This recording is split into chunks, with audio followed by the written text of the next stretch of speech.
എന്നാൽ കഴിഞ്ഞ ചില വർഷങ്ങളായി നടക്കുന്ന ഈ ടാർഗറ്റഡ് കില്ലിങ്സ് അത് കൂടുതലായും ലക്ഷ്യം വെച്ചത് ലഷ്കർ ഇ തയ്യബ, ജെയ്ഷെ മുഹമ്മദ് മുതലായ ഭീകരവാദ ഗ്രൂപ്പുകളുമായി ബന്ധമുള്ള വ്യക്തികളെയായിരുന്നു എന്നും അവരെല്ലാം ഇന്ത്യയിൽ നടത്തിയ ആക്രമണങ്ങളിൽ നേരിട്ട് ബന്ധപ്പെട്ടവരായിരുന്നു എന്നുമുള്ളതുകൊണ്ട് അതുകൊണ്ടായിരുന്നു ഇസ്ലാമാബാദ് ഈ ആരോപണങ്ങൾ ഇന്ത്യക്ക് നേരെ തിരിച്ചു വെച്ചത്. ഇപ്പോൾ തമാശയ്ക്കാണ് പറയുന്നതെങ്കിലും വലിയൊരു സത്യം പുറത്തു വരുന്നുണ്ട്. ഒരു ടെററിസ്റ്റിന് പോലും പാകിസ്ഥാനിൽ രക്ഷയില്ല എന്നതാണ് ആ സത്യം. നമസ്കാരം, അജയ്സ് പ്രസിൻ്റെ പുതിയൊരു വീഡിയോയിലേക്ക് എല്ലാവർക്കും സ്വാഗതം. Welcome to Ajay's press. Here what we do is express. ഇന്ത്യയുടെ റിസർച്ച് ആൻഡ് അനാലിസിസ് വിങ് റോയുടെ ഒരു ഏജൻറ്റ്, അദ്ദേഹത്തിൻ്റെ പേര് വിക്രം യാദവ്. ഇദ്ദേഹമാണ് സിഖ് ഭീകരൻ ഗുർപത്വന്ത് സിംഗ് പന്നുവിനെ വധിക്കുവാനുള്ള ഓപ്പറേഷൻ നടത്തിയത് എന്നും അതിന് അപ്രൂവൽ കൊടുത്തത് റോയുടെ ചീഫ് സാമന്ത് ഗോയൽ ആണെന്നും പുതിയൊരു വെളിപ്പെടുത്തലുമായി വാഷിംഗ്ടൺ പോസ്റ്റ് വന്നിരിക്കുന്നു. ഈ വിക്രം യാദവിനെ ഐഡൻറ്റിഫൈ ചെയ്യുന്ന മറ്റൊരു പേര് CC1. ഈ വിക്രം യാദവ് റോയിലേക്ക് ഡെപ്യൂട്ടി ചെയ്യപ്പെട്ട ഒരു CRPF ഓഫീസർ ആണെന്നുമായിരുന്നു വാഷിംഗ്ടൺ പോസ്റ്റിൻ്റെ മറ്റൊരു വെളിപ്പെടുത്തൽ. ഇന്ത്യയുമായുള്ള US ബന്ധങ്ങൾ വഷളാകാതിരിക്കാൻ യാദവിൻ്റെ പേരിൽ ചാർജുകളൊന്നും കൊണ്ടുവരേണ്ട എന്നാണ് US ജസ്റ്റിസ് ഡിപ്പാർട്ട്മെൻറ്റിൻ്റെ ഇപ്പോഴുള്ള അഭിപ്രായം. വാഷിംഗ്ടൺ പോസ്റ്റ് എഴുതുന്നത് ഇങ്ങനെയാണ്: An assassination plot on American soil reveals a darker side of Modi's India. India അമേരിക്കയിലും കാനഡയിലും നടത്തിയ അസാസിനേഷൻ പ്ലോട്ടുകൾ മറ്റ് രാജ്യങ്ങളിൽ അഭയം തേടുന്ന ഇന്ത്യയുടെ വിമത ഗ്രൂപ്പുകൾക്ക് നേരെയുള്ള ഇന്ത്യയുടെ വേവ് ഓഫ് അഗ്രഷൻ, ആ വാക്കുകളാണ് അവർ ഉപയോഗിക്കുന്നത്, ആണത്രേ ഇത്. ഇന്ത്യയുടെയും മറ്റ് രാജ്യങ്ങളുടെയും ഇങ്ങനെയുള്ള ക്രോസ് ബോർഡർ റിപ്രഷൻ, അതിൻ്റെ ക്യാമ്പയിൻസ് ഒരു ഗ്ലോബൽ സർജ് തന്നെ ഉണ്ടായിട്ടുണ്ടെന്നും ഇതെല്ലാം വാഷിംഗ്ടൺ പോസ്റ്റ് ഇൻവെസ്റ്റിഗേറ്റ് ചെയ്യുകയാണെന്നും അവർ പറയുന്നു. ഈ വിഷയത്തിൽ അജിത് ഡോവലിൻ്റെയും സാമന്ത് ഗോയലിൻ്റെയും അഭിപ്രായങ്ങൾ അറിയുവാൻ വാഷിംഗ്ടൺ പോസ്റ്റ് ശ്രമിച്ചിരുന്നു, പക്ഷെ അവർ പ്രതികരിച്ചില്ല. ഇനിയും കുറേ കാര്യങ്ങൾ കൂടി വാഷിംഗ്ടൺ പോസ്റ്റ് പറയുന്നുണ്ട്. അതിൽ പ്രധാനമായും അവർ പറയുന്ന ചില കാര്യങ്ങൾ കൂടി ഞാൻ പറയാം. ഇന്ത്യയുടെ നോർത്ത് അമേരിക്കയിലെ ഇമാതിരി ലീത്തൽ ഓപ്പറേഷൻസ് വെസ്റ്റേൺ സൊസൈറ്റിയെ ഞെട്ടിച്ചു കളഞ്ഞു. മറ്റൊരു തരത്തിൽ പറഞ്ഞാൽ ഇത് കാണിക്കുന്നത് ജിയോ പൊളിറ്റിക്സിൽ ഉണ്ടായിട്ടുള്ള അത്യഗാധമായ ഷിഫ്റ്റാണ്. ഒരു രണ്ടാം നിര കളിക്കാരൻ എന്ന നിലയിൽ വർഷങ്ങളോളം ട്രീറ്റ് ചെയ്യപ്പെട്ടിരുന്ന ഇന്ത്യ ഗ്ലോബൽ കോമ്പറ്റീഷൻ്റെ പുതിയ യുഗത്തിൽ യുണൈറ്റഡ് സ്റ്റേറ്റ്സിന് പോലും അവഗണിക്കാനാവാത്ത വിധത്തിൽ ഒരു വൻ ശക്തിയായി ഉയർന്നു വരുന്നു. ഇപ്പോൾ ഈ പറഞ്ഞ സ്റ്റേറ്റ്മെൻറ്റുകളെല്ലാം വാഷിംഗ്ടൺ പോസ്റ്റ് പറയുന്നതാണ്. ഇത് വളരെ ശ്രദ്ധയോടെ വീക്ഷിക്കേണ്ടതാണ്. ലീത്തൽ ഓപ്പറേഷൻസ് അമേരിക്കയിൽ പോലും കടന്നു കയറി നടത്തുവാനുള്ള ഇന്ത്യയുടെ ധൈര്യം സായിപ്പിനെ ഞെട്ടിക്കുന്നു, അതാണ് കാര്യം. പിന്നെ ജിയോ പൊളിറ്റിക്സിൽ ഉണ്ടാകുന്ന ഷിഫ്റ്റ്, പിന്നെയോ അമേരിക്കയ്ക്ക് പോലും അവഗണിക്കാനാവാത്ത ശക്തിയായി ഇന്ത്യ വളർന്നു. ഇതിൽ നിന്നും ഒരു കാര്യം മനസ്സിലായില്ലേ? സായിപ്പിൻ്റെ പ്രശ്നം എന്താണ് എന്ന്? വെറും അസൂയ. ഈ അസൂയ പണ്ടേ ഉള്ളതാണ്, പക്ഷെ ഇപ്പോൾ കുറച്ചധികം കൂടിയിട്ടുണ്ട്. ഇനി ഇതിൻ്റെ യഥാർത്ഥ വിഷയത്തിലേക്ക് വന്നാൽ ട്രാൻസ് നാഷണൽ റിപ്രഷൻ അഥവാ ക്രോസ് ബോർഡർ റിപ്രഷൻ ഇന്ത്യയാണ് കണ്ടുപിടിച്ചതെന്നും ഇന്ത്യ മാത്രമാണ് ഇത് ചെയ്യുന്നത് എന്നുമാണ് ഇവർ പറയുന്നത് കേട്ടാൽ തോന്നുക.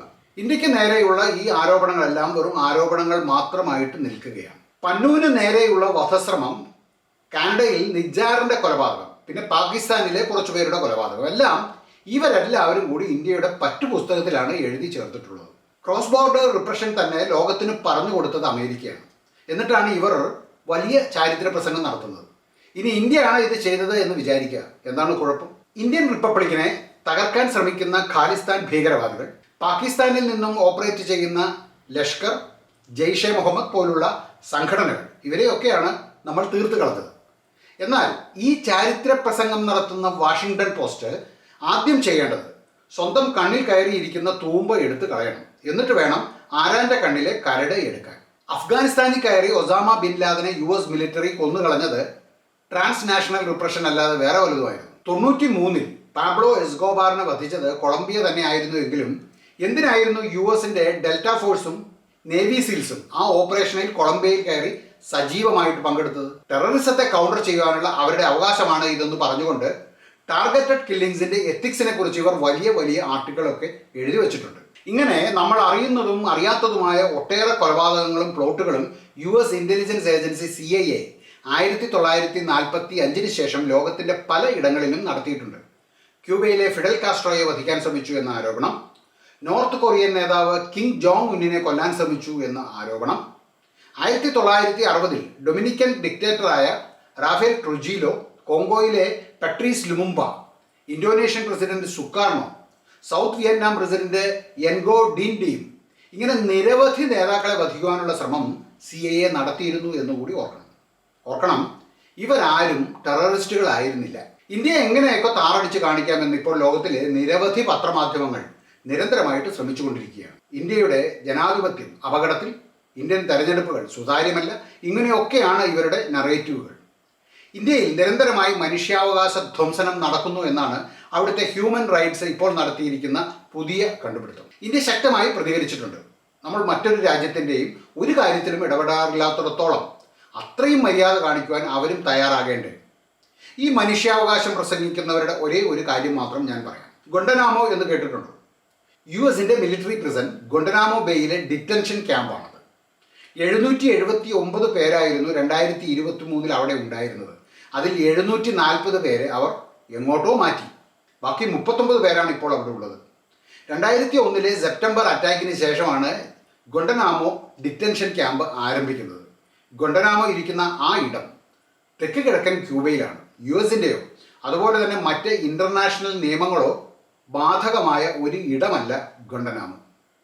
21 വർഷമായിട്ട് വിചാരണ പോലുമില്ല, കുറ്റപത്രമില്ല, ഒന്നുമില്ലാതെ ഇൻഡെഫിനിറ്റ് ആയിട്ട് ഡിറ്റൻഷനാണ് അവിടെ നടന്നിട്ടുള്ളത് അല്ലെങ്കിൽ നടക്കുന്നത്. ഇതിൽ 780 പേർ മുസ്ലിങ്ങളാണ്. കടുത്ത പീഡനമാണ് അവിടെ തടവുകാർ നേരിടുന്നത്. മനുഷ്യാവകാശ ധ്വംസനത്തിൻ്റെ ഏറ്റവും വലിയ ഉദാഹരണം. ആ അമേരിക്കയാണ് ഇന്ത്യയിലെ മനുഷ്യാവകാശ ധ്വംസനത്തെക്കുറിച്ച് തോരാതെ സംസാരിക്കുന്നത്. ഇനി ബ്രിട്ടനിൽ നിന്നും പ്രസിദ്ധീകരിക്കുന്ന ഗാർഡിയൻ എന്ന ഒരു പത്രമുണ്ട്. എന്തൊക്കെയാണ് ഗാർഡിയൻ പറയുന്നത് എന്നുകൂടി നമുക്ക് നോക്കാം.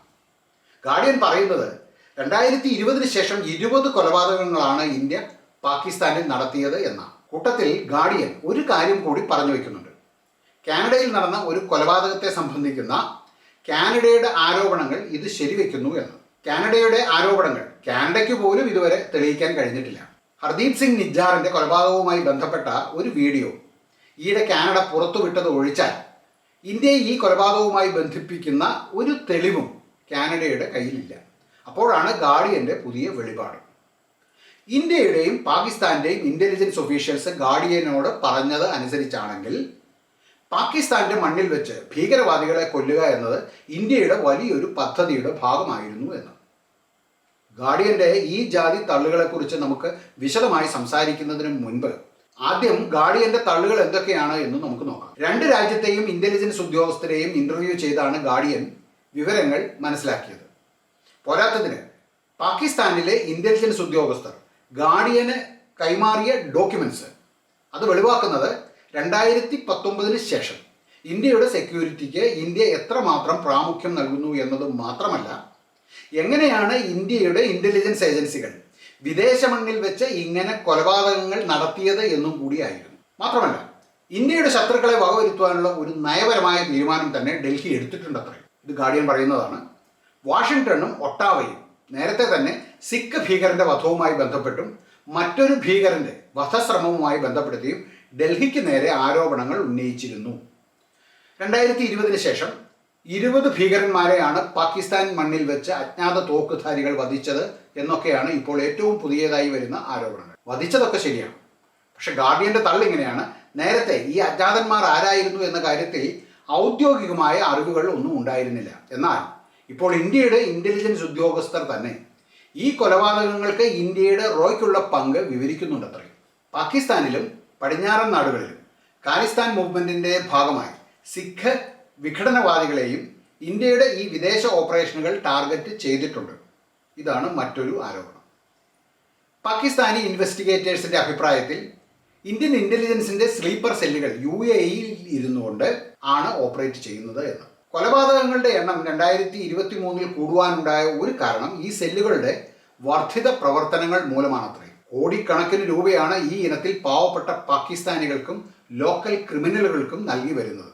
ഇതാണ് മറ്റൊരു ആരോപണം. ഇന്ത്യയുടെ ഏജൻസ് ജിഹാദികളെ റിക്രൂട്ട് ചെയ്ത് അവർ കാഫിറുകളെയാണ് ടാർഗറ്റ് ചെയ്യുന്നത് എന്ന് അവരെ വിശ്വസിപ്പിച്ച് അവരെ കൊണ്ട് കൊലപാതകങ്ങൾ നടത്തിക്കുന്നു എന്നാണ് ഇവർ പറയുന്നത്. 2 ഇന്ത്യൻ ഇൻ്റലിജൻസ് ഓഫീസർമാരുടെ വെളിപ്പെടുത്തലുകൾ പ്രകാരം 2019 പുൽവാമ ആക്രമണത്തിന് ശേഷമാണ് ഇന്ത്യക്ക് പുറത്തുള്ള ഇന്ത്യയുടെ ശത്രുക്കളെ തെരഞ്ഞു പിടിച്ചു കൊല്ലുന്ന രീതിയിലേക്ക് ഇന്ത്യയുടെ ഓപ്പറേഷനിൽ ഒരു ഷിഫ്റ്റ് ഉണ്ടായതത്രേ. 40 പാരാമിലിറ്ററി ഉദ്യോഗസ്ഥന്മാരുടെ മരണത്തിന് കാരണമായ പുൽവാമ ആക്രമണത്തിന്റെ ഉത്തരവാദിത്തം പാകിസ്ഥാനിലെ ടെറർ ഗ്രൂപ്പ് ജെയ്ഷെ മുഹമ്മദ് ഏറ്റെടുത്തിരുന്നു. പുൽവാമയ്ക്ക് ശേഷമാണ് ഇന്ത്യക്ക് പുറത്തുള്ള ഭീകരവാദികളെ ടാർഗറ്റ് ചെയ്യുന്ന രീതിയിലേക്ക് ഇന്ത്യ മാറിയത്. പുൽവാമ പോലുള്ള ആക്രമണങ്ങൾ പ്രതിരോധിക്കുക മാത്രമല്ല, കാരണം അവരുടെ സുരക്ഷിത താവളം ഇപ്പോൾ പാകിസ്ഥാൻ ആയിരുന്നു. ആ ഉറവിടത്തിൽ തന്നെ അടിക്കുക, അവരെ കിട്ടുവാൻ അതുമാത്രമേ മാർഗമുണ്ടായിരുന്നുള്ളൂ.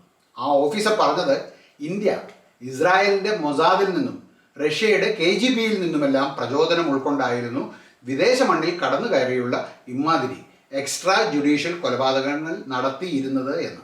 അതിനയാൾ ചൂണ്ടിക്കാട്ടിയിരുന്ന ഒരു ഉദാഹരണം 2018 സൗദി എംബസിയിൽ കടന്നു കയറി സൗദി പത്രപ്രവർത്തനായിരുന്ന ജമാൽ ഖഷോഗിയുടെ വധമായിരുന്നു. ജമാൽ ഖഷോഗിയുടെ വധത്തിന് ശേഷം ചില മാസങ്ങൾ കഴിഞ്ഞാണ് ഇന്ത്യയുടെ ടോപ്പ് ബ്രാസ് ഇൻ്റലിജൻസ് ഉദ്യോഗസ്ഥർ പ്രധാനമന്ത്രിയുടെ ഓഫീസിൽ കൂടുകയും സൗദിക്കാകാമെങ്കിൽ എന്തുകൊണ്ട് നമുക്കായിക്കൂടാ എന്നൊരു ചിന്ത ഉണ്ടാകുകയും ചെയ്തത്. സൗദിയുടെ നടപടി വളരെ ഫലപ്രദമായിരുന്നു. കാരണം അത് ശത്രുവിനെ ഒഴിവാക്കുക മാത്രമല്ല, നമുക്കെതിരെ പ്രവർത്തിക്കുന്നവർക്ക് നമ്മൾ കൊടുക്കുന്ന ശക്തമായ ഒരു മെസ്സേജ് കൂടിയായിരിക്കും അത് എന്നൊരു തോന്നൽ.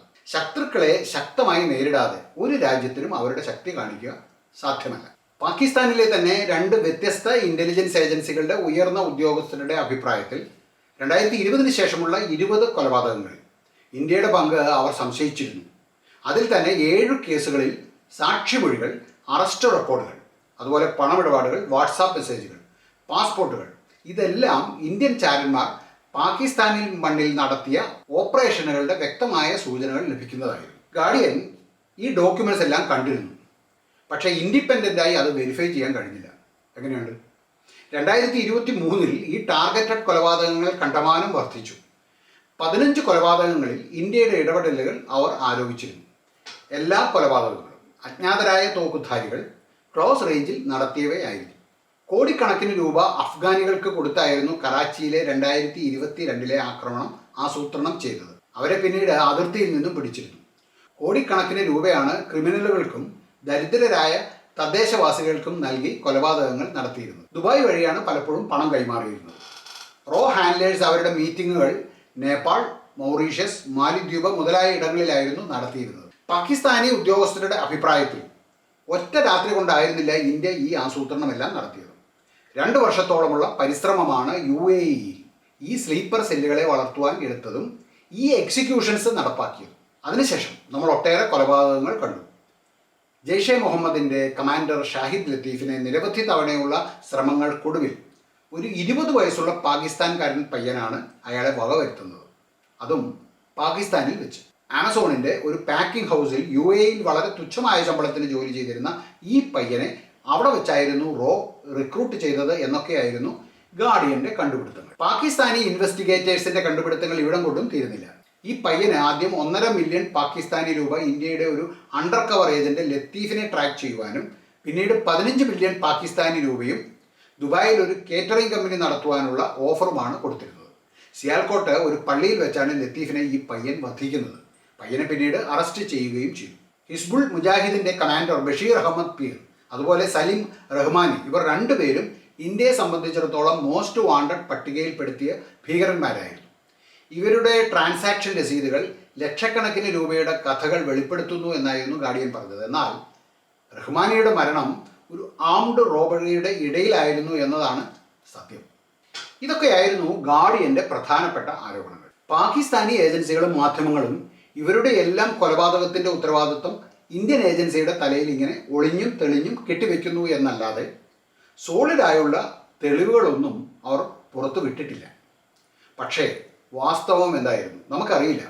ഓരോ തവണയും ഇങ്ങനെയുള്ള അജ്ഞാതൻ്റെ ലീലാവിലാസങ്ങളുടെ വാർത്ത വായിക്കുന്ന ഓരോ ഇന്ത്യക്കാരനും യഥാർത്ഥത്തിൽ വലിയ സന്തോഷമാണ്.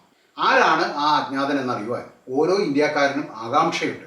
എന്നാൽ ഗാർഡിയൻ്റെ ഈ വാർത്തയുടെ നേർക്ക് ഇന്ത്യയുടെ പ്രതികരണം എന്തായിരുന്നു? ഇന്ത്യയുടെ വിദേശകാര്യ മന്ത്രാലയം അപ്പോൾ തന്നെ അവരുടെ പ്രതികരണം അറിയിച്ചിട്ടുണ്ട്. ഇന്ത്യ ഗാർഡിയൻ്റെ എല്ലാ ആരോപണങ്ങളും നിഷേധിച്ചിരിക്കുന്നു. ഇതെല്ലാം false and malicious anti India പ്രൊപ്പഗാണ്ടയാണെന്നാണ് വിദേശകാര്യ മന്ത്രാലയം പറയുന്നത്. ഇന്ത്യയുടെ വിദേശകാര്യമന്ത്രി ശ്രീ ജയശങ്കർ പറഞ്ഞത് വിദേശങ്ങളിൽ ഇപ്പോൾ കേൾക്കുന്ന ടാർഗറ്റഡ് കില്ലിങ്സ് ഇന്ത്യ ഗവൺമെൻറ്റിൻ്റെ നയമോ പോളിസിയോ അല്ല എന്നായിരുന്നു. പാകിസ്ഥാന്റെ പക്കൽ ഇത്രയധികം തെളിവുകൾ ഉണ്ടെങ്കിൽ എന്തുകൊണ്ട് തെളിവുകൾ പുറത്തു വിടുന്നില്ല? അർത്ഥം എന്താണ്? തെളിവുകളൊന്നുമില്ല, എല്ലാം വെറുതെ പറയുന്നതാണ് എന്ന് വ്യക്തമല്ലേ? പാകിസ്ഥാനും ഇക്കാര്യത്തിൽ പരസ്യമായി ഒന്നും പറയുവാൻ സാധിക്കുന്നില്ല. കാരണം മരണപ്പെട്ട ആൾക്കാർ എല്ലാവരും അറിയപ്പെടുന്ന തീവ്രവാദികളായിരുന്നു. എന്നിട്ടും പാകിസ്ഥാൻ ഇവരുടെ വിവരങ്ങൾ പുറത്തുവിടുവാൻ കഴിയുന്നില്ല. കാരണം ഈ തീവ്രവാദികൾക്കെല്ലാം സുരക്ഷിത താവളമായിരുന്നു പാകിസ്ഥാൻ. എന്നാൽ ഇക്കാര്യം ഒരിക്കലും പാകിസ്ഥാൻ സമ്മതിച്ചിരുന്നുമില്ല. അപ്പോൾ ഇവരുടെ മരണത്തെ മറ്റൊരു വിഷയമായി അവതരിപ്പിക്കുവാൻ പാകിസ്ഥാനെ എങ്ങനെ കഴിയും? കള്ളി വെളിച്ചത്താവുകയില്ലേ? പാകിസ്ഥാൻ അതുകൊണ്ട് തന്നെ ഈ കേസുകൾ പരസ്യമായി അന്വേഷിക്കുവാൻ പോലും കഴിയാത്ത ഒരു സാഹചര്യം ഉണ്ട്. അങ്ങനെ ചെയ്താൽ ഈ തീവ്രവാദികളെല്ലാം പാകിസ്ഥാന്റെ സംരക്ഷണയിലായിരുന്നു എന്ന് അവർ തന്നെ ലോകത്തോട് വിളിച്ചു പറയുന്നത് പോലെ ആകില്ലേ? പക്ഷേ പാകിസ്ഥാന്റെ താല്പര്യം എപ്പോഴും ഒരു പുകമറ സൃഷ്ടിക്കുവാനും ആരോപണങ്ങൾ ഒളിഞ്ഞും തെളിഞ്ഞും ഇന്ത്യക്ക് നേരെ ഉയർത്തുവാനും മാത്രമാണ് എന്നതാണ് വസ്തുത. എന്നാൽ കഴിഞ്ഞ ചില വർഷങ്ങളായി നടക്കുന്ന ഈ ടാർഗറ്റഡ് കില്ലിങ്സ് അത് കൂടുതലായും ലക്ഷ്യം വെച്ചത് ലഷ്കർ ഇ തയ്യബ, ജെയ്ഷെ മുഹമ്മദ് മുതലായ ഭീകരവാദ ഗ്രൂപ്പുകളുമായി ബന്ധമുള്ള വ്യക്തികളെയായിരുന്നു എന്നും അവരെല്ലാം ഇന്ത്യയിൽ നടത്തിയ ആക്രമണങ്ങളിൽ നേരിട്ട് ബന്ധപ്പെട്ടവരായിരുന്നു എന്നുമുള്ളത് കൊണ്ട് അതുകൊണ്ടായിരുന്നു ഇസ്ലാമാബാദ് ഈ ആരോപണങ്ങൾ ഇന്ത്യക്ക് നേരെ തിരിച്ചു വെച്ചത്. ഇപ്പോൾ തമാശയ്ക്കാണ് പറയുന്നതെങ്കിലും വലിയൊരു സത്യം പുറത്തു വരുന്നുണ്ട്. ഒരു ടെററിസ്റ്റിന് പോലും പാകിസ്ഥാനിൽ രക്ഷയില്ല എന്നതാണ് ആ സത്യം. മൗലാന സിയാവുർ റഹ്മാൻ കറാച്ചിയിലെ ഒരു അറിയപ്പെടുന്ന മതപുരോഹിതൻ, പണ്ഡിതൻ ഒക്കെ ആയിരുന്നു. പക്ഷേ അതൊരു കവർ മാത്രമായിരുന്നു. അയാൾ ഒരു ലഷ്കർ ഇ തയ്യബ ഓപ്പറേറ്റീവ് ആയിരുന്നു. ഈ മൗലാന സിയാവുർ റഹ്മാനും കിട്ടി 11 ബുള്ളറ്റ്. വിദേശ രാജ്യങ്ങൾ, പ്രത്യേകിച്ചും അമേരിക്കയും ബ്രിട്ടനും എല്ലാം അവർ കരുതുന്നത് പോലെ അവരിടുമ്പോൾ ബർമുഡയും നമ്മൾ ഇടുമ്പോൾ വള്ളിക്കളസവുമാകുന്ന ആ പ്രത്യേക മാജിക് ഉണ്ടല്ലോ, ഇനി അത് 7 ചുരുട്ടി പോക്കറ്റിൽ ഇട്ടാൽ മതി. ഇന്ത്യ പഴയ ഇന്ത്യ അല്ല. ഈയിടെ പ്രധാനമന്ത്രി ശ്രീ നരേന്ദ്രമോദി അർത്ഥശങ്കയ്ക്കിടയില്ലാത്ത വിധം ഒരു കാര്യം പറഞ്ഞിരുന്നു: നമ്മളെ അടിച്ചാൽ തിരിച്ച് അവരുടെ വീട്ടിൽ കയറി അടിക്കും എന്ന്. ഇതാണ് സത്യത്തിൽ എല്ലാത്തിനും ഉള്ള ഉത്തരം. ഈ വീഡിയോയുടെ പൂർണ്ണമാകുകയാണ്. നിങ്ങൾക്ക് ഈ വീഡിയോ ഇഷ്ടമായിട്ടുണ്ടെങ്കിൽ ഈ വീഡിയോ മറ്റുള്ളവർക്ക് കൂടി ഒന്ന് ഷെയർ ചെയ്ത് കൊടുക്കുക. അതുപോലെ തന്നെ ഈ വീഡിയോ ലൈക്കും കമൻറ്റും ചെയ്യാൻ മറക്കരുത്. എല്ലാവർക്കും നല്ലൊരു ദിവസം ആശംസിക്കുന്നു. നന്ദി, നമസ്കാരം.